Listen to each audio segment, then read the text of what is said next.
Yeah, but like, again, I always keep saying this. Like, Twitter is a swamp that you just go head first into, and it's like you take the, when you're in a pool and you take the water and you like spit it out, and like, you like handstanding, and you like moon people. That's just where But I'm not really too active. That's where I'm at in Twitter. I'm not really too active on Twitter anymore, and I think it is just better just to like watch everything, everyone else squabble, and you just like, that's crazy. Yeah, because we've like. A couple of years ago when I was always tweeting every opinion I had or reacting to everything or maybe like being a little argumentative, like it was terrible. Oh yeah. It was not fun at all. No. I did not enjoy it. Yeah, it adds negativity. It just adds... not even negativity. It's just then you so many like the notifications going off and you feel like to respond and just take a back seat. Let Twitter do its thing and, if I have to chime in, if I think of anything. And then God forbid you get ratioed. I don't think I've gotten ratioed. Oh man, that's... Or I've never deleted it. I deleted one tweet. I know for a fact. Marissa used to ratio you all the time. Yeah. And I remember Marissa one time mean. where I tweeted about I ignored your call, and then you were like, "I hope next time I'm in desperation and I'm about to die," and you didn't answer, and I died. And then I quote tweeted it, and it was Lil Wayne at the club throwing ones, and it was like me after we monetized the memorial video. I think I re-ratioed you with the. We need facts. Because you said you were going to smoke. You were going to smoke me, smoke my ashes. Different tweet. I ratioed on that one. You'd roll up Aaron? Who's really easy to ratio? Teddy. Yeah. No. He's so easy. That one he may have ratioed me. Yeah, I'm not gonna. But it's a collaborative effort. Like if you ratio me, that's just good. That's just good for the brand, It's good banter. Well, Teddy just tweets like such a. It seems like something call you would how call. It is. They didn't have Twitter. Call it how it is. Call how it is. No, Teddy would have been on the caves and he got tweeting cave drawings. He got ratioed on the caves. Yeah. Hieroglyphics. No, because Teddy will tweet like just leaves it wide open. Yeah. Like so he'll easy. like put a poll like what's better, string cheese or nacho cheese. Nacho cheese. And it's just like, can you watch Better Call Saul? 1 million likes. Yeah. But Marissa was just mean to me. It was easy. Yeah, what was funny she was about like that unnecessarily is that, mean. Yeah, that's her style. And she got really, really comfortable with it very quickly. Very fast. Yeah, very quickly. Like day one, she was like, oh, I guess I can make fun of him.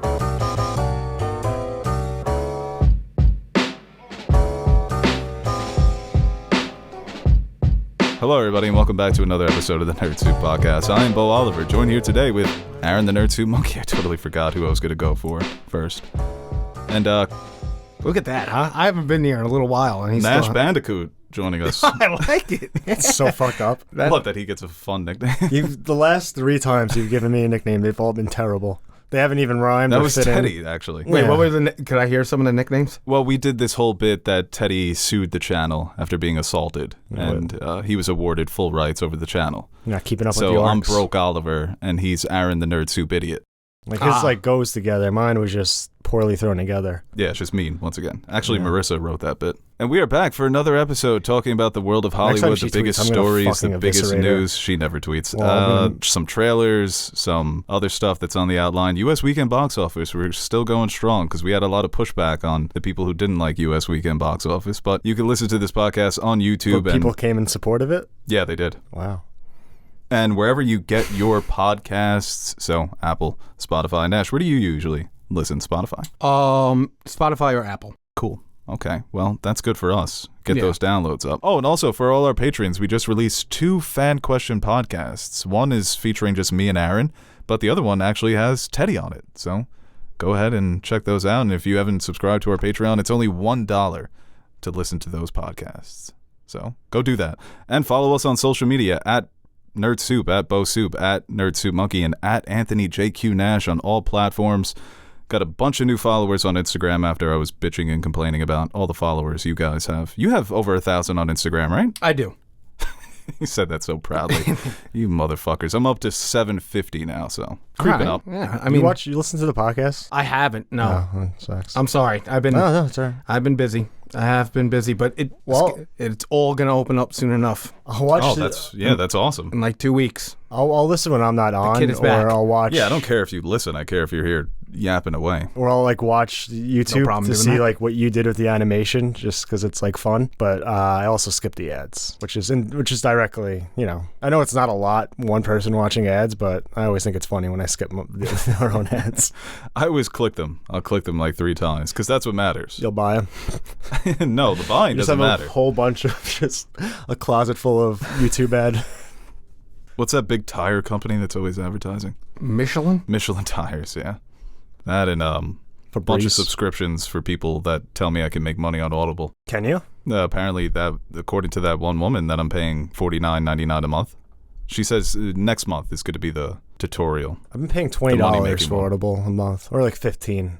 Haven't Yeah, listened to a book. $14.99. Yeah. Well, you could stack up on the free credits. I did. I have a bunch of credits. I'm about to start. Yeah, the other day I opened my account. I had 3 credits. I was like, 3 free books. Let's Damn. fucking go. Oh. So Fucking 1 nerd. credit equals 1 book. Yeah. It's not too shabby. They also have not to plug Audible because they never sponsor us anymore, but they do have a massive library of free shit. A lot of good stuff. Anything good? A lot of history books. Like I just downloaded a history of the Roman Empire. Wow. Just free. They fell. No, they did. Mm-hmm. They got up a couple of times. No David No. Remember those books? No David No. You guys don't remember I that? remember. Oh. I know Dr. No. It was this kid that always was causing mischief. That'd be a good doctor to go to. Was he that weird-looking kid? The Yeah. weird-looking kid with the goldfish? Yes, Yeah. One of the covers. I think he has multiple. He had like sharp teeth. He's a fucking. yes, He's a menace. He's up to something always. You never know what he's Not doing. the Menace, though, because we know who the Menace is. Oh yeah, D-Man. Dennis. Remember in elementary school, we had like a D-Man. board, like a huge board, and you would put a star next to your name every time you read a book. I would pretend to read books and just rack up stars. They never checked. Wow, you were cooking the books. Yeah. You were like Oscar Kokoschka. It was the best of times. It was the worst of times. I was literally just talking about that book with somebody today. I was referencing the Family Guy joke where he did the book report. I forget which book it was. I think it was like Great Expectations. Face it, Brian, she's dumber than a Boston area book report. The novel I chose to address is Oliver Twist by Charles Dickens. Queer name, right? The book was actually not bad. All right, let's get into our first story today. We're talking HBO, cooking up some spin-offs, some prequels, some reimaginings. That's the big theme of today's episodes, remakes. But first story would be a prequel. I was split on which one we should start with for the title, the Harry Potter remake, or... That's you know the answer. Don't act like you had some dilemma. No, yeah, you're right. Dwayne "The Rock" Johnson is returning for a Moana live-action remake. No, just kidding. Game of Thrones Aegon the Conqueror spin-off show apparently is being discussed at HBO, and this is something that's been rumored for a long time. It's an obvious one. I don't know whose hair that could be. I don't know. That's got to be one of yours. One of yours or Teddy's. No. I'm never on that side of the room. It's probably yours. I almost got into a fucking car accident today because I was trying to pull a gray hair in the rearview window. It's bad. That's good for insurance companies to hear. What, you think my insurance agent listens to the podcast? Damn straight. Got to be interested in you. My mom doesn't even listen. He's probably a big Aegon the Conqueror fan, and this is the one that he's actually listening to. He's like, oh, finally, Aegon the Conqueror. Yeah. Should be Henry Cavill. Wait, what? He was doing He was doing distracted driving. What do you have? Farmers? We are farmers. Dun, dun, dun, dun, dun, dun, dun. Get out of my insurance business. Sorry. Go on. On my fucking social next? Weirdo. Well, this could be considered a little bit of insurance for HBO after, well, House of the Dragon was a success, so they may just be continuing to ride it high, ride it to the peak. And as I said, this is something that's been rumored for a long time. It's been discussed by fans. The story begins with Aegon the Conqueror. I think our big criticism of this idea has always been, it's like Michael Jordan in his prime. Nobody could stand up to him. He was just running through the league, except that one year in '95 where he lost to the Magic. No, it's like if it was Michael Jordan, but for like every single year he played, and there was no conflict with the Pistons, and there was no storyline with the Celtics because he just beat the shit out of them. Yeah, the conflict comes from maybe the Dornish Rebellion or the Dornish Wars, but that's near the middle, I guess, if you're talking about if this is going to encompass his entire life, but obviously it's going to focus on the invasion. Maybe like Hakeem Olajuwon without Jordan there for the 2 years. Dominated when he wasn't there. I don't know, Aaron. What do you think? How do you like that correlation? I think you missed it. Yeah. I missed it? Yeah, no, I think you went the other way, actually. All right. Bill Russell would have been a good one. Okay. Well, I don't know what you guys are really talking about. Okay, wait, you don't know Game of Thrones or you don't know ball? Both. How dare you? That was so funny on the Fan Question podcast when we were like, oh, if we ever did a sports podcast, it'd probably be Nash's thing. And Aaron's like, but he doesn't know ball. Like, he said it like not to be mean, but just like it's just a fact. Like, how could we do that? He doesn't know ball. So insulting. Really. Yeah, no, it is disrespectful. Objectively, he probably knows the most ball. So It's just the Pound for pound. It's one of the funniest things to funniest say. I think. insults to somebody. Yeah, just it is they don't funny. know ball.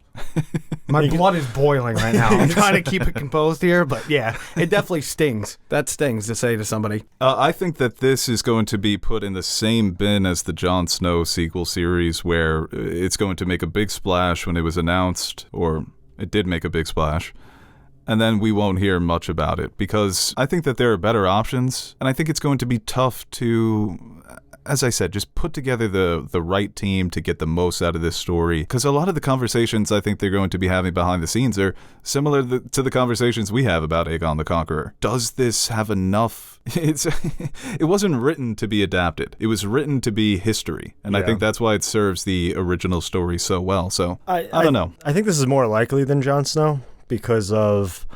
I think just all the factors going into a Jon Snow sequel series and everything that would come surrounding it. I think this is the easier play, especially after the success of House of the Dragon. It can be it could be billed as House of the Dragon. Like, because I remember the original idea was for this series to encompass all of Targaryen history. So this could be House of the Dragon, Aegon's Conquest, and they can build off that and do different periods of time, whether it be Blackfire Rebellion or the numerous Blackfire Rebellions and stuff like that, and they can continue this kind of anthology within the Game of Thrones universe. So, and name recognition, I know a lot of fans of, obviously, the books really know about Aegon, but the show, he's just been like this mythical creature that like exists not only in lore in the sense that it is a fantasy world, but like even if you put yourself in this world, he's still talked about like he is just a god amongst men. So I think that's always a name you hear when you're watching either the main series or House of the Dragon, and it holds weight. I think from that respect, I think people would be excited. But I think it would have to be maybe, they already announced 8 episodes for season 2 of House of the Dragon, so it looks like they're splitting that up into maybe 3 seasons. I think with Aegon's Conquest, depending on where you want to start, I can't see it going more than 2, and 2 might even be stretching it. So I think this would be a safer play if they're looking for something to follow House of the Dragon. Because I don't think House... Liquid death that you're drinking. As Aaron said, Aegon the Conqueror, mythic figure. Everyone's always talking about him in the world. He's a larger than life. It's almost like he never even existed. So, who would you cast in this role? And one quick thing, to see Balerion in live action, I just think that's just fucking awesome. And you could sell a season of television on that. Just real quick, it's funny that you bring that up because I feel like shows like this, the big name might not work with it. We were talking about, me and a couple of my friends, we were talking about just video game adaptations of making like a show. And the one game that we brought up was Elden Ring, because obviously there were people that we were talking to that didn't really know much about the game, but we said, oh, the writer of Game of Thrones, George R.R. Martin, he wrote the storyline, and we were thinking, oh, that'd be awesome to make a TV show. And it's like, oh, who would you cast as the Tarnished, or who would you cast as Maliketh, or all these wild names. And it's like shows like that work best when these big names don't come into it, and shows like that create big names. So I mean, if we're playing just for shits and gigs, just to have some fun, well, I like the route of not necessarily big names, but established actors who have been around for years and are finally getting some recognition with the bigger projects. Right. I mean, look at like House of the Dragons and someone like Rhys Ifans, like someone who's recognizable, but like you're not really sure where you know him from, or you might not even really know his name. Been around for forever and can fucking act. So I always enjoyed people like that. I think a lot of shows, they'll bring in maybe one big name, but then surround them by maybe up-and-comers or people who have been around for a while who have never really gotten the time to shine in the mainstream. Yeah. No, but again, like those guys that you say that have been well-established actors or actresses throughout the years that you're like, oh, I kind of know that person, but like, what is he from? Like shows like this, and then hypothetically speaking, like with Elden Ring, if a show was made like that, that's the show that puts them on the map. That's Right, the show right. that said, oh, that person is definitely from that. That's how Hollywood used to work. Right. That's why I like the approach they took with Force Awakens, bringing back the OGs that are recognizable, but we're going to give new actors a shot. So Right. Daisy Ridley, John Boyega, and now look at them. They're everywhere. Yeah, the superstars. They And had great experiences. I feel like that Game of Working with Thrones Star was Wars. all of that. Like, Yeah, no, If Game you- of Thrones, Emilia Clarke became iconic for the rest of her life because Right. of that show. But And Kit Charles Harington. Dance, like most people had no idea who that was beforehand. Right, I think that's always the right approach with a show like this. But the two names that always come up when we talk Aegon the Conqueror, one, obviously, Henry Cavill, and two, Alexander Skarsgård. I think Alexander Skarsgård has that look, has that face, has that vibe. He's a real- recognizable, but he's exotic. Yeah. He feels like a guy that can slip into roles. When you see Henry Cavill, that's Henry Cavill. Although I think he would be perfect for somebody like Aegon the Conqueror, because the stories that they tell about him, you would imagine him as somebody with Henry Cavill's physique. I mean, Northman Skarsgård's a fucking monster. yeah. If he gets that back. Oh, sure. And I don't even think you necessarily need that, because there was no. I think that they describe Aegon as a big man, but it doesn't really matter. As long as Skarsgård's a terrific actor, he'd be perfect for the role. And I think that he would be able to capture the complexity of that character. Because he's got flaws, he's got a heroic side. I guess that's where the intrigue for the show may come from, because of, just how he pulls the kingdoms together. He's, the perfect example of a Machiavellian prince. And he was as good of a politician as he was a conqueror. Well, he has a good relationship with Warner Brothers, HBO as well, with Big Little Lies and Succession. And he's willing True to... Blood? True Blood, yeah. It's where, like... That's where everybody knows him from. That's where you got to start. Yeah. Really. And he's not, Aegon obviously is going to be the main character, but like as big as of a name and like recognizable as he is, like he's still willing to do supporting roles in bigger projects. So he's not like somebody I feel like would need to be, I'm the lead, that's it, I need to focus on myself. Like he'll be willing to share the spotlight. And if you do Aegon, you can't tell the story of Aegon without his sisters, and I would like them to be just as big of characters as him. And I even saw someone mention on Twitter, and I thought it was a good idea, to have the main character be the point of view of somebody who's from Westeros and is kind of witnessing this fucking, like through their eyes, this fucking massacre in Montreal, like war crimes going on as dragons just absolutely decimate their country. Yeah, I think that there's the opportunity maybe to have some conflict there. Is get the perspective of the people on the ground, quite literally. Members of the different houses, houses that no longer existed after Aegon's conquest, and then the Lannisters were around, the Starks were around. So we're selling it short in terms of potential for a multi-season series. Well, and I think there's obviously, ways you can tell, like you said, like with House Stark and everything leading up to the King Who Knelt. Like that could be just an interesting character study on like this like man and what he's going through and where his decisions, like why he makes the decisions he does, and really get into that. So yeah, I think there's definitely a clever way you can create a narrative around this. But I just wonder if, like you said before, if it is like the best story to grab from and to adapt. What is the likelihood that this show is actually made? If you had to give me a percentage-wise. 50-50. 50-50? I think that's fair. Yeah. It's just from years doing this podcast, I mentioned 100% there is going to be another thing after House of the Dragon. Yeah, I think the success of House of the Dragon guarantees that we're going to see something else. This, as Aaron says, I think this is more likely than the Jon Snow sequel series. Writers for the show have to be somewhat nervous to make a show like this. And House of the Dragon might have got the bad taste out of the mouth of what happened at the end of the Game of Thrones series. You got to be fucking nervous making this, right? Well, I think with HBO, their expectations is if we do a Game of Thrones spinoff and it's competently made, it's going to be a success. And it looks like The Last of Us may have had a higher viewership, but at the end of the day, it doesn't matter because they're both HBO. You're just competing with yourself at that point. Right. So I think that with House of the Dragon and Last of Us, it's going to open up the floodgates. Maybe not the floodgates, but the revolving door for more video game adaptations where maybe potentially down the road something like Elden Ring or something like Skyrim. Skyrim would almost be the best of both worlds, or Elden Ring, because you can promote, you could do the bullshit. George R. R. Martin's going to executive produce it and have nothing to do with it. He's just going to make money from it. And there's potential to... From the mind behind Game of Thrones. Yeah. from the mind behind Game of Thrones and House of the Dragon and all the other spin-offs we're cooking up. So I think I think there are better stories to tell in the world of A Song of Ice and Fire, and I think George R. R. Martin would say that as well. But people love Targaryens, and this is the Targaryen, so it's definitely got potential if it does. Daddy Targaryen? Yeah, he is the big daddy, seriously. Like, every toast, every ceremony, always referencing the Conqueror. It's like, get a new shtick. Got the Conqueror's crown. The Conqueror's crown. The Conqueror's watch. And he's blinged up. All right, before... Nash, I'm not going to have you read this. It sounded like he was about to start That's spitting. fine. Were you looking at it? No, I was just looking at what's next. I just wanted to calm your nerves. So No, I'm not going to make you do this. I am. Conqueror's crown, Conqueror's watch. Got the Conqueror's ripped down to the socks. Yeah, man. All right, before we get to the next story, we're going to take a quick break to shout out one of our sponsors for today's episode, and that would be Storyblocks.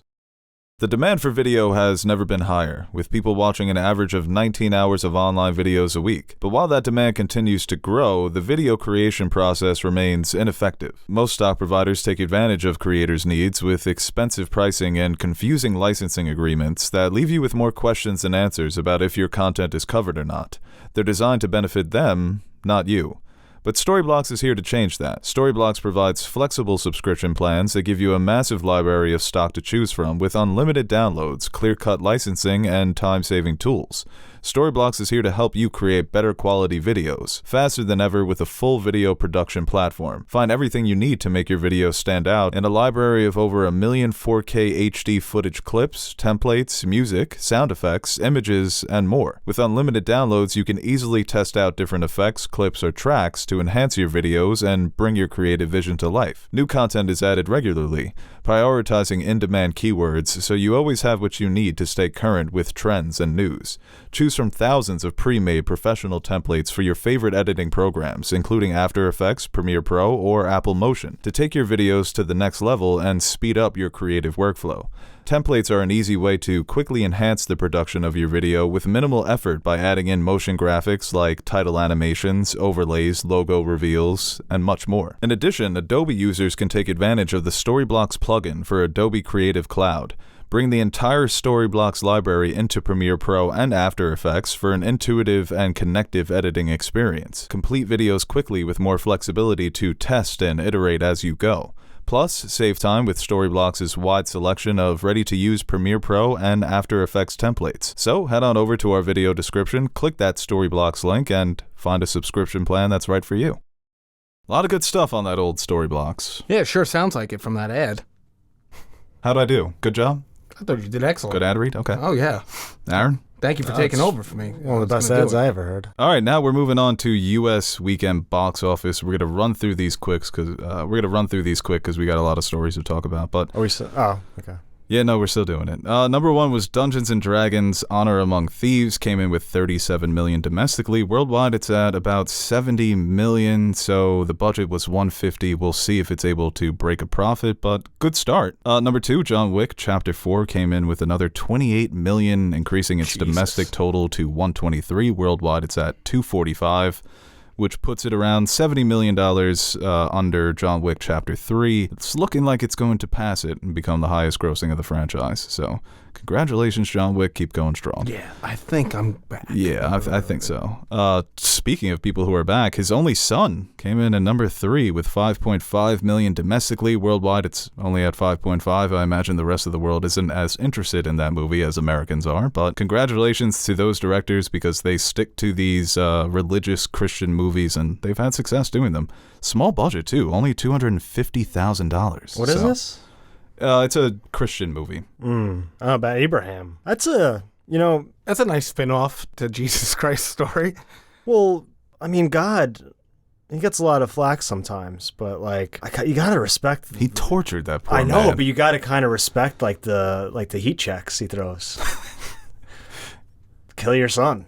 Preach. He sounds like an old, he's been doing this for so long. He's got bored. Yeah, he's just wearing a robe, smoking cigarettes. Like, hey, Abraham, kill your son. You love me, right? Yeah. The other guy is who wrong with you? That's some basically mind control right there. destroyed, took everything away from him and told the devil, was like, I bet you he'll still come crawling back. Look at this. Hey. And he did. Hey, Lucifer. Loki. Lukey. Pulling up from the fucking L-Dog. logo, man. L-Dog. L to the OG. Check out this idiot. When's the Passion sequel coming out? I think Mel is still cooking that up. Somebody from the cast recently passed away, so R.I.P. Was it Jesus? Oh, well, he's definitely coming back. Number 4 was Scream 6 with 5.3 million. Domestically, that's at 98. Worldwide, it's at 147 off of a $35 million budget. So Scream 7 probably be out sometime next year. And number 5 was Creed 3, came in with 5 million, increasing its domestic total to 148. Worldwide, it's at about 260. I don't know if that's the highest in the franchise. I think It's already Creed on 1, VOD. Yeah, it's already on VOD, which was strange, and people were wondering if that was a reaction to the Jonathan Majors story, but I don't see how that fits. That was announced beforehand. Right, yeah. Which is something that I don't like for the future of movies. You can come out and be a box office success, and a month later, you're already on VOD. So a little strange. It feels like we're past that, but, once again, factoring in the Rodgers. All false. Oh. Not worried. Told you I wasn't worried. Guys, apparently Aaron Rodgers is not going to the 49ers. Report that here. First reported by It's going to be tomorrow on Wednesday. It's going to be Rodgers 49ers press conference, introductory press conference. We didn't talk about the Jonathan Majors arrest on our last podcast, but I guess we'll mention it briefly here. It's not looking good for him right now. And of course, there was a huge reaction when the news first dropped, and there was an insistence from his lawyer that they were going to prove his innocence.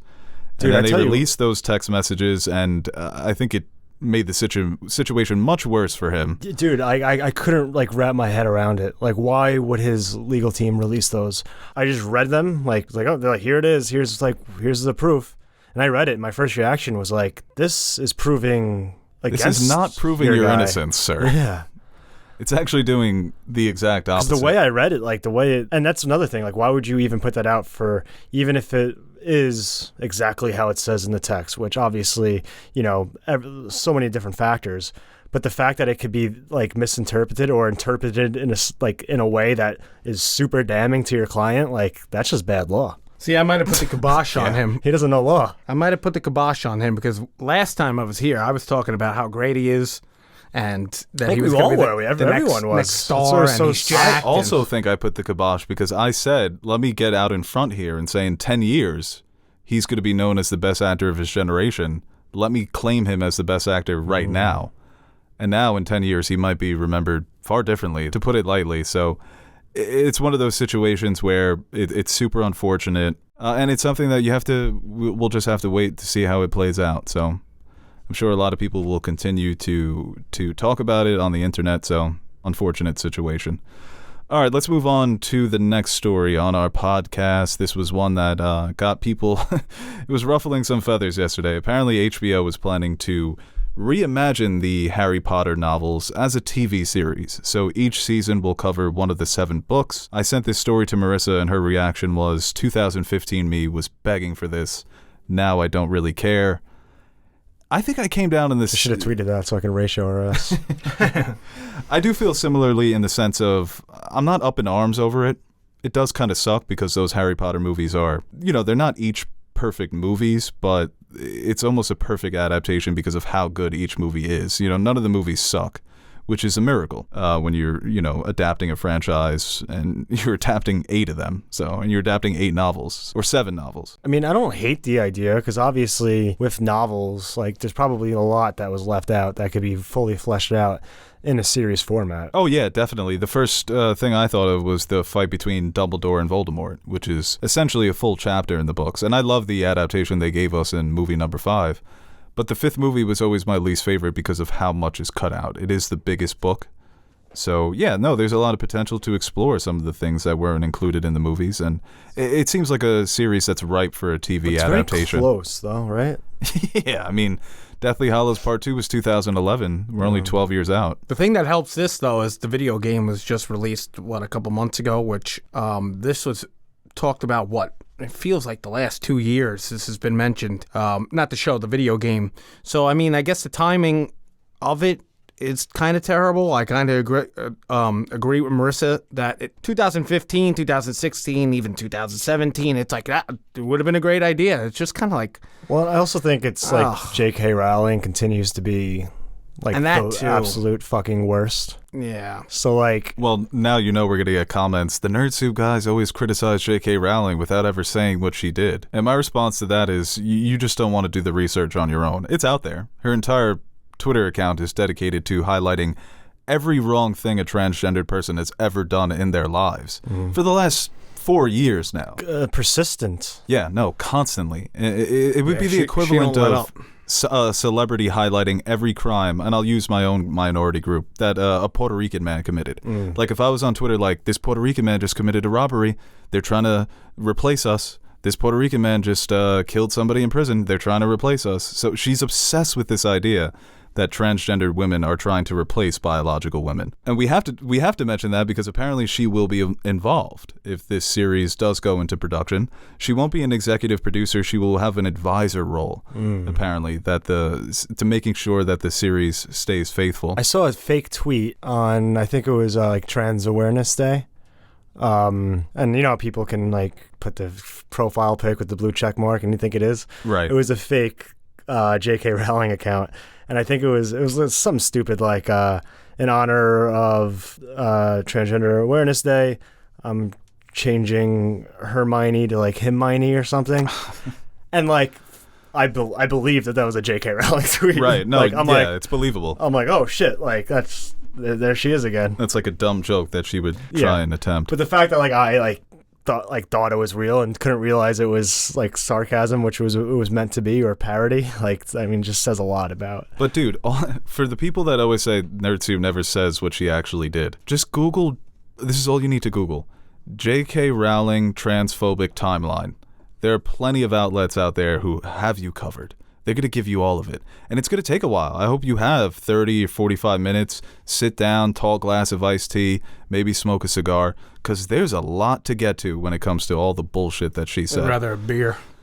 Yeah, no, you might need a beer, honestly, because you're just going to be reading so much garbage and so much bullshit. And she's like, one of these crazy people who think the world is going to end. She's got her tinfoil hat on, but instead it's, people who actually exist, people who are actually just trying to live their lives in a peaceful manner, and she just can't let up. So, and we'll move on, but last point on the whole situation with J.K. Rowling, because we often get accused, Nerd Soup is only criticizing her because it's the popular thing to do. It's, it's cool to cancel J.K. They're just, they're sheep following the crowd. I could give a motherfucking flying fuck about any of that. I'm speaking for myself. It's not because I feel the need to, score brownie points with certain groups or, that's what it makes me so frustrated, because it's like, it's so popular, it's so cool to support the transgendered community these days. Like, are you living under a fucking rock? This idea that, we're all catering to them and we're bending to the will of the transgender community. Get a fucking grip. I mean, people are just, they're so out of touch. They're so caught up in their own stupid little fucking bubbles. How many years in this country, the genocidal rhetoric that has been pushed against the transgendered community, that has been pushed on the LGBTQ community, talking about it, if a grade school teacher even talks about their same-sex spouse, that they're trying to groom children, that they're trying to turn them gay, that they're trying to turn them transgender. Every statistic shows that being transgender in this country means that you're at higher risk of committing suicide, that you're at higher risk of being bullied when you're in school, that you're at higher risk of being discriminated in the workplace or in social spaces in the world. So that's what I'm talking about when I'm telling these people to research reality. Get off of the fucking internet and understand what this group is going through at this current moment in time in this country. So, you have all these fucking creepy little motherfucking snake gremlin, goblin-looking motherfuckers spewing all of this nonsense about the transgender community. People like Matt Walsh and Ben Shapiro and all these other creepy little twerps. And you're telling us that we're the ones catering to a group? That somehow it's the cool thing to do. Whenever I say something in support of a group or against something, it's coming from me. I don't put on any fucking performance for anybody in here. I'm not trying to score any points. This is how I truly feel. When this shit started with J.K. Rowling in the very beginning, back in 2019, when these weird dog whistle transphobic tweets started creeping up on her timeline, I had no idea what the controversy was about. For a long time. You know why? Because I wasn't interested in it. J.K. Rowling was a childhood hero of mine. I had no intention of further exploring why people were mad at her because I simply didn't get it on a surface level. And then as people kept criticizing her and the backlash grew stronger, I said, let me take a moment to actually do my own research and figure out why people are so upset. And then I came to the conclusion that this woman is bullying a minority group because she has this insane idea. It's similar to the replacement theory that you hear from extremists that the transgendered women are trying to replace biological women. It's just batshit crackpot nonsense, dude. And once again, I'm not trying to cater. I'm not trying to do anything other than speak how I feel. And this is how I feel about the issue. So, you can disagree with me. I don't know how you can disagree on this issue, but don't tell me that it's fake and that it's disingenuous, because it's fucking not, man. And that's one thing I can guarantee that you'll always get when you come to this channel. I'm not going to filter myself. I'm not going to cater to anybody. This is how I feel about the issue. In terms of the actual adaptation, it's not something that I hate. It's not something that I'm enamored with. It's an idea that if it happens and if it's good, I'll watch it, I'll review it, I'll talk about it. Because Harry Potter is not going away, and I think the game sort of proved that. Where, once again, Twitter doesn't reflect real life. You can have people on Twitter saying, boycott the game, boycott the game. How many fucking copies did that game sold? Hundreds of millions. I'm not I don't think any of us are people who are like, maybe like don't play the game or don't watch it. Right, I feel like it does suck because like obviously you're supporting like her work, but like if people like want to play the game because they enjoy Harry Potter and enjoy that world and such a big part of their lives, like I also like it's a tough line to like way to like even criticize someone, because there was a lot of that when the game came out, and I'm sure when the show comes out, I think that will continue. The perfect example, I say this all the time, that I could correlate with this is that one story I said. I'm sure I've told you guys. I was at the gym and I was singing all the other kids with the pumped up kicks, Foster the People. It's a good song. Good song. But the meaning behind it's terrible. School shooting. Right. So I'm sitting there, and I'm just bumping to the song, I'm singing it, and a guy comes up to me, and he goes, excuse me, do you know what that song's about? And I said, yeah, I know what it's about, but what's the problem? He's like, I don't think you should be singing that. That's literally a Curb Your Enthusiasm moment. Yeah, swear to God. I fucking love that song. I blast it all the time. So, like, again, like, just because she is what she is, she's, I mean, I think it's been a long time coming, even before all of this, that we knew that she was a quack. But it is what it is. But, I mean... there were signs that she was a little weird. But, anyway, you could still like and the student shit Harry the pants Potter. and did spells to take it out. No, the argument, the response to that is when people say, let's boycott this, let's boycott that, is that there's no, and I hate to get all, Mao Zedong, but there's no ethical consumption under capitalism. So we can do a laundry list of companies and the shady shit that they do and the shady people that they employ. You can't escape it. And once again, I'm not taking a stance one way or another. Yeah. If you fully believe that people should be boycotting this to send a message, that's your right to express that opinion. Yeah, and I think that some people, there are a lot of people that just don't give a shit either way. Or there's most of the people don't know what the controversy actually is. They're just totally unaware of it because they're not on the internet. Well, I think there's still like a lot of people who vehemently disagree with what she says, but still like love Harry Potter. Right. And, like, no, it's there such are a a big big part of their lives, and they get excited about like new stuff or want to play the game, and it sucks that like it's even a discussion like to inhibit someone's happiness just because the creator of what you loved is just like you just vehemently disagree on everything they say and do. I'm just laughing when we were talking about quack. Elon Musk. And I was like, Elon is, and Nash goes, a freak. Yeah. These people are weird, man. Well, that's another thing I always find funny. It's like when Elon bought Twitter and people are like, oh, I can't stay on Twitter.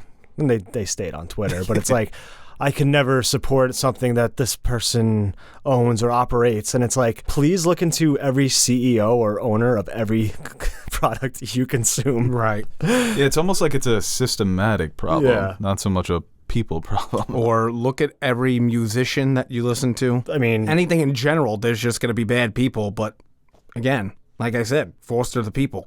I'm not going to cancel them. I mean, Sit Next to Me is a good song too, you know. Ooh la la, I fall in love in the very next time. Good song good too. Band, good band. Houdini, another good song. Foster the People is very good. All right, guys, before we move on to the next story here, I want to give a quick shout out to Mint Mobile. Aaron, you actually have a little message for us, don't you? Yeah, yes, yes, I do.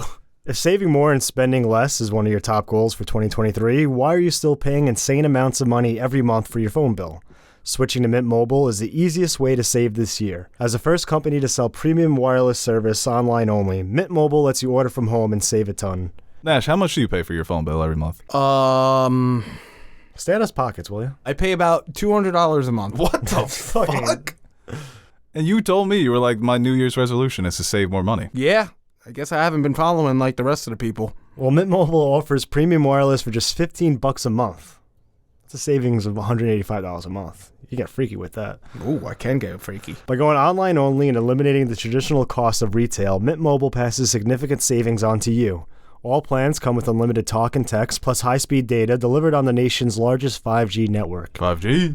Use your own phone with any Mint Mobile plan and switch easily in minutes with eSIM. To get your new wireless plan for just $15 a month and get the plan shipped to your door for free, go to mintmobile.com/nerdsoup. That's mintmobile.com/nerdsoup. Cut your wireless bill of $15 a month at mintmobile.com/nerdsoup. Wow, just as good as Ruben. I mean, Bo. Yeah, good job. Actually, that may have been your best ad read ever. Not bad. Thanks, guys. Not bad. I needed that today. Bo's was really good, though. And we know spring is on the horizon because the lawnmowers are back. Oh, no, spring is actually here. We're technically in spring, so. What's the Groundhog say?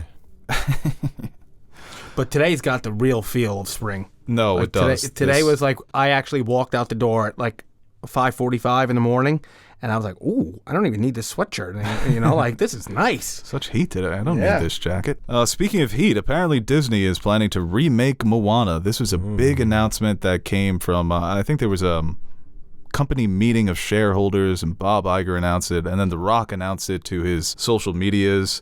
So apparently he's coming back as Maui, and Auli'i Cravalho is coming back as Moana for this live-action reimagining of a movie that is barely 7 years old. So I don't know if this is Disney hitting rock bottom in terms of their What could I say except that you're welcome? being creatively bankrupt. We know that they're morally bankrupt, but at least creatively for a long time they were known as, maybe it's been a long time since this, but of pioneers of new types of, innovative cinema. But now they're remaking movies that are that they literally just made a couple of years ago. This isn't live action, right? No, this would be live action. This is live action. Yeah, it would be a live action adaptation of a movie that's barely 7 years old. So I figured they would go to sequel route before going to this. So apparently that was the plan, and then that was shelved for this. And listen, The Rock has been getting a lot of bad press lately, but I'm going to pin this all on The Rock. This was definitely his sticky fingers in the background. I need to be The Rock in the Moana movie, not this animated guy anymore. It just needs to be me. I need a win. Right. I need my shirt off.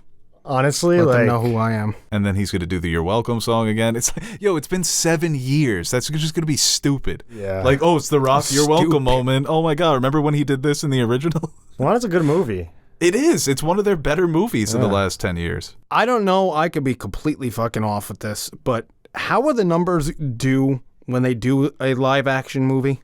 Because what's their last one? What was their last major one?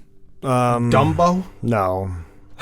I don't think Dumbo did well. flopped. But Lion King made buckets. Aladdin. I don't know how well Aladdin did. Little Mermaid's coming soon. Dumbo made 350 off of 170, so not great, not terrible.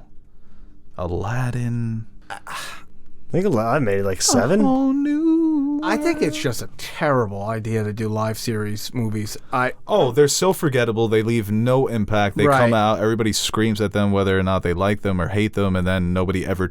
When was the last time you saw anybody mention live-action Lion King? You never see clips circulate. Look how incredible this scene was, or wow, this animation is so realistic. I think that for a long time, not a long time, but The Jungle Book got that sort of praise. But then they ruined it because they made all the other live-action remakes stink. Aladdin made $1 billion. Holy shit. There's your answer. Yeah, no, it's obvious why they keep doing that. But I think Moana? Culturally and creatively, it is so... It's not a sign of decay, but my goodness, where are we heading? I don't care about, like, Little Mermaid. I don't... It's a Disney classic, but I don't see what the big deal is. Moana, like, I think, like you said, same thing with, like, the Harry Potter, or when we talk about, like, potentially remaking The Lord of the Rings, I'm like, just too soon. I really haven't had a problem. Like, I don't get so up in arms and bitch about when they announce these live-action remakes, because I don't think they're not destroying the original. They're wasting time. That's what they're doing. But they're making money. You're the biggest studio in the world. Sure, they're making money, but who cares about that when it comes to what Disney. I want? Right, yeah, sure. But that argument is, there are plenty other ways for... You don't think Disney can cook up something original and also make money? Did Frozen not make money? Was Frozen a remake of something? Well, Moana was original too. Right, yeah. So there's potential to make something original and make money. Like, sure, and I don't disagree, but I think in their eyes, we could just do both. It's the same thing why studios, when, you know how people always have the argument, I'll just throw out, like, Batman, right? Love Batman. Rumors of I hear he might be a fascist, though. Yeah, I heard. So people have been saying. Rumors that Superman's Antifa? Idris Elba is going to play Batman. Oh, I like that. But then you hear people like, oh, it's like, why race swap Batman? Why don't make new characters? Like, not even. But I'm saying one of the reasons why I think studios don't do that is because they know what they have in their IP and they know what's going to sell. Yes, and but we all know that. Right, but we all know that. Yes. What comes next? What do you mean? But you always give this take when we have these types of conversations. I'm just saying they're using doing what's best for established their IP company. instead of creating something new because they know it's going to make money. I don't know. Only Bob Iger. Is he still ahead? Yeah, he is. Yeah. Yeah, for a little bit, for a couple of years. They're saying it might be Adam Silver. What? Yeah, that's the rumors, that Adam Silver might take over Disney. And just ditch the NBA? Yeah, ditch the NBA. Goofy's going to be load managing. Load managing Goofy. No, he's going to be like Mickey's been load managing for decades now. He hasn't gotten his own flick. Yeah. That ass. And fucking Donald Duck is not going to have to take a weed test anymore. But, okay, I totally understand that. You didn't like that one? No, that was a good one, but I wanted to move on to my point. Righto. Because Aaron always does this. He gives the take that, they know what's going to make them money, so HBO, Discovery, they're going to focus on reality TV because that's what most people are watching, and eventually there's going to be consequences. Eventually, creativity does have to matter again.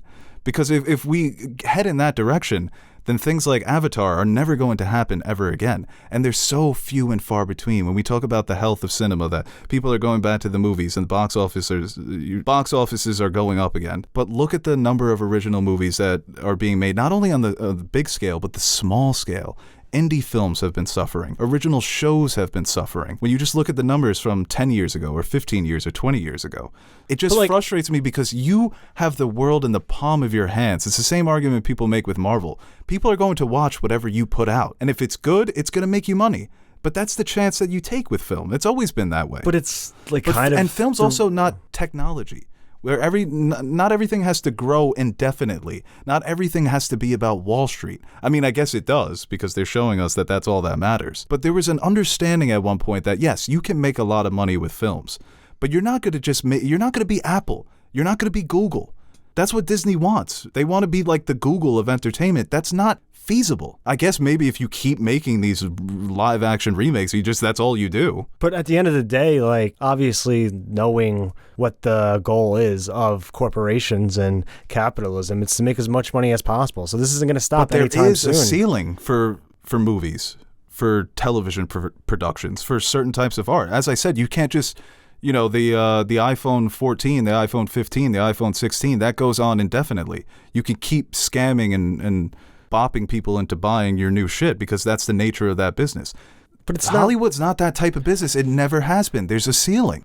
I don't know. I mean, look at it. Like, What do you mean you don't know? It's going in the opposite direction. Well, I think especially when you look at all the other companies, like what have we talked about in the past month? Like we talked about it just before. Harry Potter, reimagining Harry Potter, new Lord of the Rings coming out. Like, Yeah, and it's look at the position that HBO now Warner Brothers now finds himself in. They don't even think that they have enough money to put out all the movies going into and that's why they have to 2022. resort. Like I mean, Disney with all the layoffs too. Like obviously, like something's not working, but they know what does work. But Disney needs the money. Disney's already number one, where everybody else is suffering and you're still top dog, and you still have to take those measures to make sure that your stockholders are happy. There's nothing we like. That's the thing. No, there is nothing we can do. After time and time again, every film fan and everybody on Twitter bitches and moans about it. But what happens when it comes out? When we do weekend box office, guess what's going to be number one? Little Mermaid, Moana. It's going to keep happening. And it's going to be a cycle that just keeps repeating. And I think at this point, like the idea of Hollywood and these major studios relying on their IP instead of creating new ideas or new opportunities or new characters and resorting to what they know is going to work, that's what we see continue to happen. And there's the thing, like I don't care. Like nothing about them remaking Little Mermaid affects me, and I'll give it a chance and I'll go see it and hopefully I like it and maybe reimagine it to a new generation, and I get all of that. I mean, that's also kind of like rebranding it to cover their own. What's the alternative to remaking The Little Mermaid? Why don't you go back to where you started with 2D animated movies? And it's like, oh, those movies don't sell anymore. They sell well in Japan. Every time a new Demon Slayer movie comes out, it makes buckets of money. Jujutsu Kaisen comes out with a new 2D. The Makoto Shinkai is coming out with his new movie, the Your Name director. That movie made hundreds of millions worldwide. It's 2D, hand-drawn. There's still a market for it, but that's that's where I get frustrated, where it's like they know what's going to sell. But there's so many examples throughout history of nobody knew the Xbox was going to sell, and then it became the biggest console in the world. I didn't even want an Xbox, and I got one. Right, they duped your parents, but you had a great time with the Xbox, right? It was some of the best years of my life. Right. That's where I get so frustrated with Disney, because I can understand if you're HBO and you've put yourself in such a hole and you need to desperately dig out of it. It's like, yeah, you know what? We're desperate. We're going to remake Harry Potter. Still frustrating, more understandable. But you're Disney. You're sitting on so much IP that's made much money. What's your main, what do you dislike more? The fact that it's affecting art, or it's affecting, I don't want to say this. Like, are you more upset that it's like limiting creativity and new opportunities and new stories, or are you more upset that they're just taking the easy way out when it comes to, I guess, their business? I mean, it has to be a little bit of both, but I guess more the former. That it is. Like, are you more mad that they're trying to milk out everything they can to make more money as a greedy corporation, that they won't try something new? Okay. Because I think that it signals to the rest of Hollywood this formula still works. That you can come out with new things and still make your money. Can we exist in a world that has both, where you know what you're gonna get with these two, but it feels like a Pandora's box situation where. I don't know, maybe in an alternate reality we could have existed in a world like that, but all signs point to no, that's the direction we're heading. And I just hate how Disney, I mean, this is like a desperate move to fast forward that timeline. Remaking a movie that's not even 7 years old, I'm going to keep saying it. I was stunned when I was almost embarrassed for The Rock, seeing him up there trying to, showing off his island, like, this is my home, this molded me, blah, blah. Like, God, you were such a trademarked corporate puppet. No, I agree with you with the Moana. I don't understand. Like, I can't. But also, when you look at The Little Mermaid, it's not even. I had no problem with Aladdin, no problem with the Dumbo remake. Like, I mean, as films, maybe, like, Dumbo wasn't that great, but, like, I really didn't have an issue in the remake of those. Even The Lion King, to a certain extent. It didn't bother me. It's just not worth my energy to get up in arms about Disney remaking their cartoons. And I think for a while I always had The Jungle Book as like like proof. Like no one cared when they did it with the Jungle Book, and obviously it's not as popular as the other two, but like they were able to establish and create something new that I think worked on every level. And you kind of hoped that the rest of them would follow suit. And I think going into Lion King, that's kind of why I was excited for Lion King, because they were bringing Favreau back and they were able to, you know, you would think they would expand on the technology they were able to use in that movie with the Lion King. But Moana is a bit confusing. I will give you that. Well, my last point was going to be about the Jungle Book, is that when it came out, it was good. The technology was revolutionary. You know, fiction no one before cared. Avatar, right? Because it was good. But you look at something like Little Mermaid, and the approach, it shines through the approach that they don't give a flying fuck about making this memorable, about capturing the vibrancy in the best way you can. But when no you one compare it to the original. But these takes happened before we even got a look at the Little Mermaid. Okay, but now we've got several looks, and it looks terrible. And yeah, it was I the think a lot same of thing with The Lion King. And as I said, no cultural relevance. We want to argue about, is Avatar culturally relevant?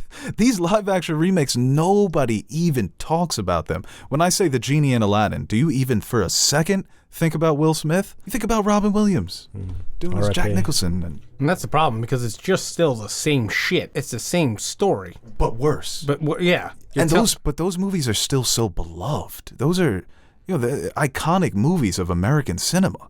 That's where it gets to a point of it's almost impossible not to compare them or not to get upset. I'm not the biggest Disney fan in the world. It's not like I, worship these movies, but to me, it's just a symptom of a growing problem, and it just bothers me. Yeah, no. I mean, it's just as simple as don't do them anymore.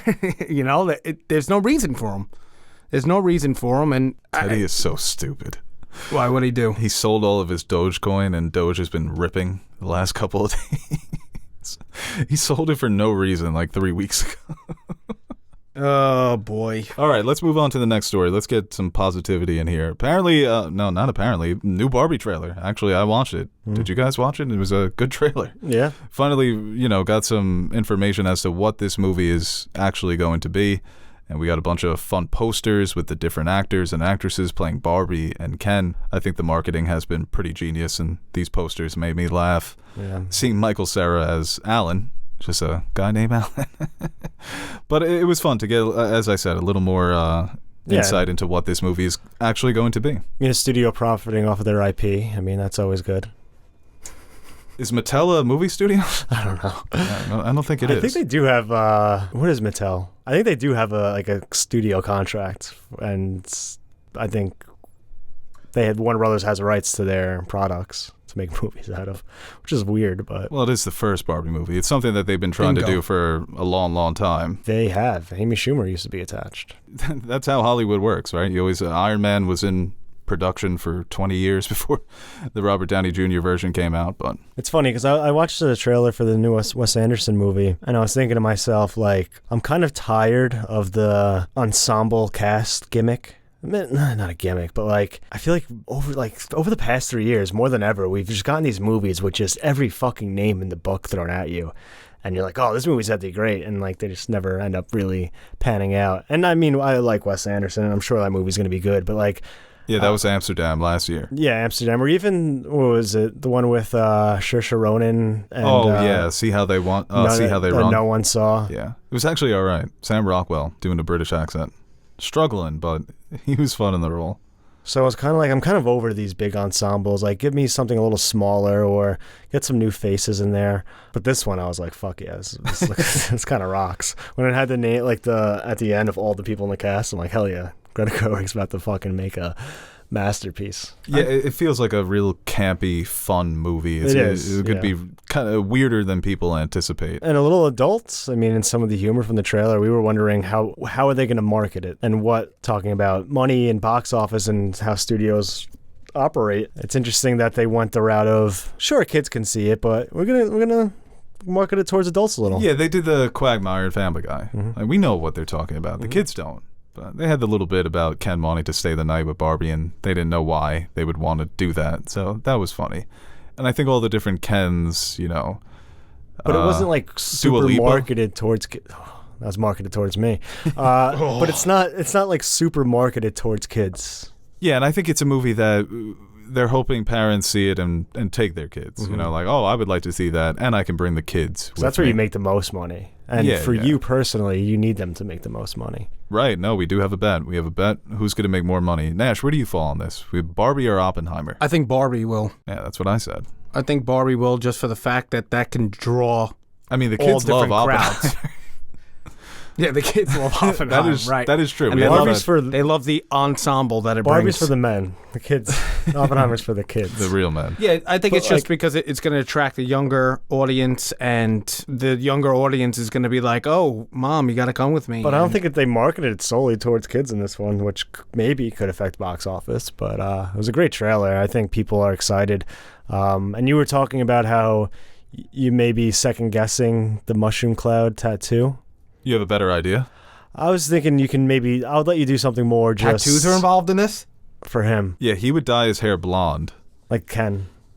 And I would get For a how tattoo. Long? You're going to do it for like a day and then shave it off? No, I'll keep it until like my black starts overcoming it and it just looks like weird. Right. So it'll probably be... I get that. It'll probably be Ken blonde for like a couple months maybe. Yeah, I like the bet. And then you're going to get the mushrow cloud tattoo on your thigh. It's definitely more likely that he's going to dye his hair. You had another idea though? I think you could. I'll allow you to do anything like.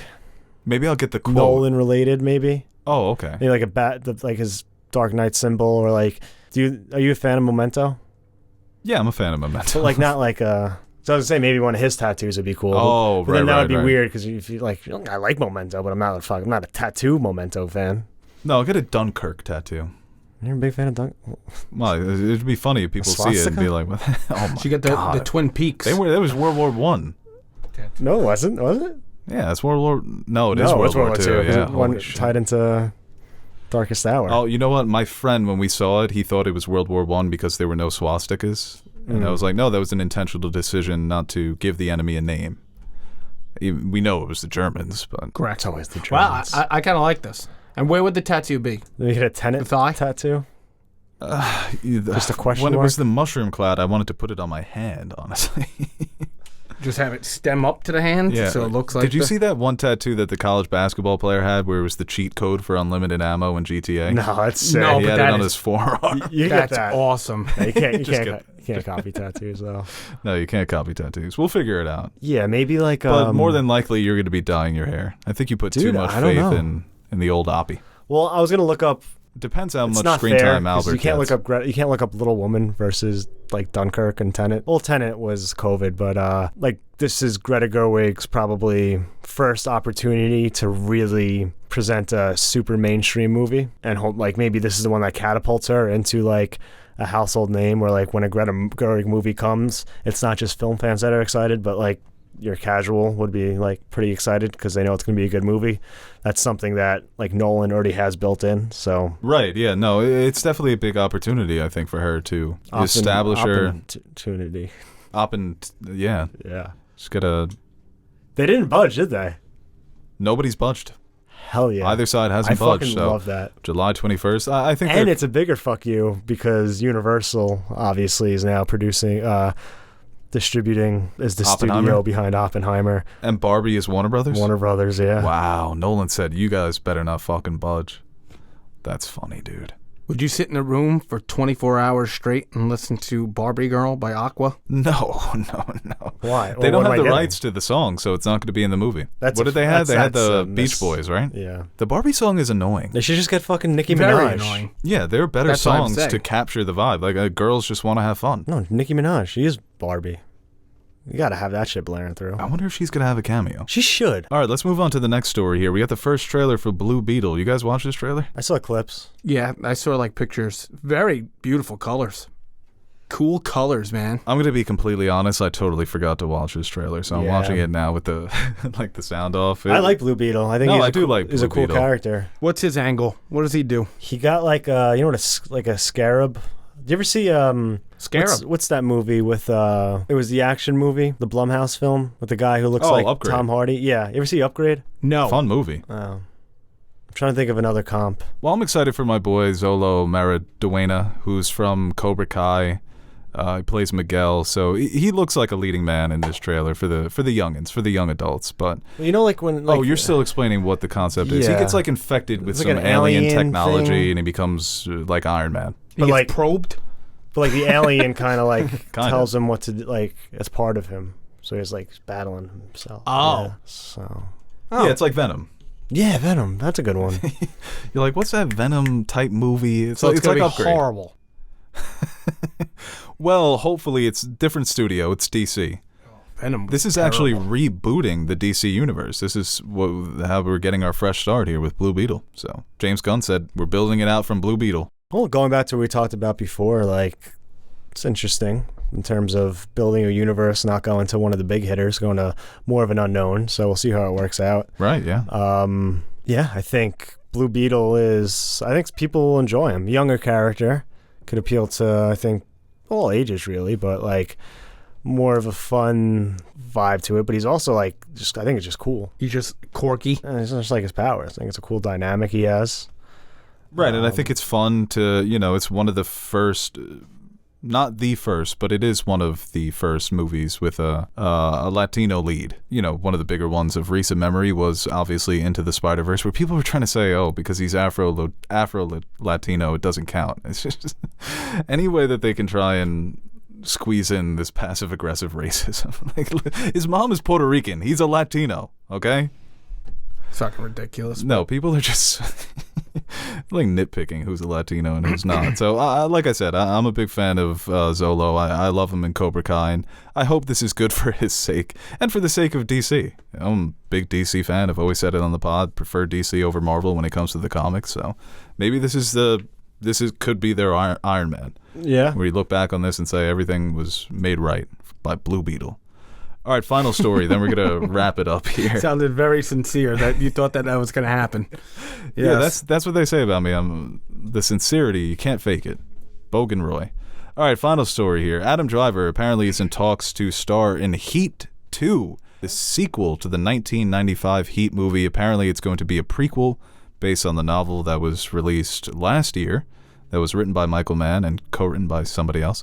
And he's going to play a younger version of Robert De Niro's character. Have you guys seen the original Heat? That's with Al Pacino too, right? Yeah. Yeah, I've seen bits and pieces. My memory's so shot that I do see these movies and it's like I can't remember them, and it technically means I didn't see it. Yeah, Heat's one of those movies where that was a I've been dying to rewatch it because I really don't remember. I remember like the diner scene when Pacino and De Niro having their squaring off, and then the shootout at the end. The shootout was crazy. In the basement, right? What year Or, was like- it released? No, out on the street. Oh, okay. 1990. So I'm thinking of another. You might movie. be thinking of There's another movie. I'm thinking in the basement. Centipede? It's a shootout. Human No. Centipede. Okay. Was it 1990? Close. You said. I think it's 1995. I was gonna say it's a very 2000s movie poster. That's what I always take away from it. Oh, that's Well, how. Michael Mann, man, they don't make movies Man, like man, man. like man. Repairman, man. That's a good reference. They just don't make movies like this anymore. Those crime thrillers, they're gritty, visually stunning, playing with colors and men being men, toxic masculinity. Yeah. As I said, they just don't make movies like this anymore. I just think going Adam back. Driver is a young Robert De Niro bothers me because his nose is bigger than Robert De Niro's. What? Your nose, as you grow older, gets bigger. So a younger man with a bigger nose than Robert De Niro right now doesn't make sense. Nose job. Look at that. Thank God you're here. I just think it's pretty soulless to go back on a classic and try to profit off of it again. People have been saying that about this Yeah. movie. Really? That's a take? Yeah, it is. I'm getting a. Like, what is It also end? doesn't work because it's not being made by Disney. Like, this is legitimately a chance. This Yeah. is a risk. Like, those sellouts over there at whatever studio just trying to milk the beloved Heat franchise, a movie that's been a cult classic that is finally being recognized as one of the best movies ever. I don't know if that works. It's just a little selective. I might be a little late here, What? but you got David Lynch talking some shit about Dune. He's this quote was like from a year ago. He said the same thing. It's just Oh, so- people are bored online and recycling old shit. Well, also, people don't understand it. He doesn't want to talk about Dune because he hates his Dune movie. He doesn't care, People are like, like he's trying to diss Denis. It's the same thing with Scorsese and Marvel. I doubt he knows who Denis even is. No, Lynch doesn't even watch movies. I think he knows film. You think so? I think he's current on. I don't think so. Apparently, Lynch doesn't even watch movies. He Didn't says he he, watches like 1 or 2 movies a year. Didn't he give a shout out to the Skinamarink director? I think there's no way he watched Skinamarink. Maybe he watched it, but I think he just heard from the grapevine there's some new weirdo on the block making some weird stuff, and Lynch thought, oh, let me send him some edible arrangement. No, I think he sent him a signed copy of, I forget what movie it was. His own movie? But it's funny because so many directors these days, the big thing is to pass yourself off as... Here's Inland Empire, kid. Call me when you make something. Here's a straight story. It's there's no DVD in it. It's just the Blu-ray cover. I did happen to love that movie. That's not bad. That's good Lynch right there. Yeah, a little nasally. He's nasally. I don't hate that Lynch. There's nothing wrong with being nasally, but he's nasally. No, you're nasally. And if He's you just loud. can believe it, He's a little nasally. it's a Friday once again. And apparently Anna de Armas is in talks to star in this movie as well. Ooh. Yeah, now all of a sudden everybody's perking up. Hold on a second. Talk She about needs a some win. heat. She needs a win. She's been in some absolute stinkers lately. She was Oscar nominated. Talk about some Yeah, heat. what was your review for that movie? I'm just if for her personally, that's a win. Right, but her movies have been really stinking lately. And she needs a win in the sense of coming out with a good movie. I think Ballerina has potential. Yeah, except for that shitty-ass director who has a terrible track record. All right, guys, that does it for this episode of the Nerd Soup Podcast. No fan questions? No fan questions because we went so long with all these stories. So just going to wrap it up here. Yeah, sorry. We'll get you back for a fan question pod. No, they'll just have to follow me on Twitter and ask me some questions there. I'll be more than happy to answer. Anthony JQ Nash? That is correct. Follow me there on Twitter. Can you change your and Instagram. name to Nash Bandicoot? I could try. It might be taken. I don't dude, don't, when you change your name and profile picture, it really, bothered me. Because I just didn't know. That's why I did it. I didn't know who it was. It took me a second. You were scared? I just didn't know, who's this person? You know, It took me a second to realize it was you, and I'm I don't like it. It threw me off. I'm doing it to celebrate Succession. It's the final season. Yeah, but I'll change it back once Succession is over. No, I don't like it. By the way, yeah, Logan would fucking hate you, by the way. Oh, yeah? If you were his kid, he would despise you. How so? Just everything you are and stand for. Oh, well, if I think it's a good... No, it's a compliment. Text from Teddy. Is it bad that I'm going to be taking my daughter to thrift shops to make her think we can't afford clothes? I was thinking this the other day. I feel bad for people who can't be in our group chat with Teddy. Wow, that was probably our best review yet. Hey guys, Aaron the Nerd Soup Monkey here with a brief shameless plug before we end the video. Do you ever feel like you don't have an adequate amount of nerd soup in your life? Like you're going to bed hungry and yearning for the nonsensical yet entertaining nutrients our podcasts provide? Well, we've come up with the perfect solution. The Nerd Soup Fan Question Podcasts, exclusively available to our Patreon supporters. You can sign up now by visiting patreon.com/nerdsoup, and for the price of only $1 per month, you'll receive exclusive access to our weekly podcast, where we answer your questions that don't make it to the main show. And while you're there, you can check out the other rewards we offer to our patrons, like stickers, mugs, t-shirts, behind-the-scenes footage, and appearing in the credits at the end of our videos. And that's exactly what we're going to do right now. Roll the names of the nerds who make Nerd Soup possible. The reason why the crypto crash didn't send our lives spiraling down a black hole of no return. Alright, I'll stop talking so you can listen to this jazzy-ass music while checking if Bo spelt your name wrong in the credits.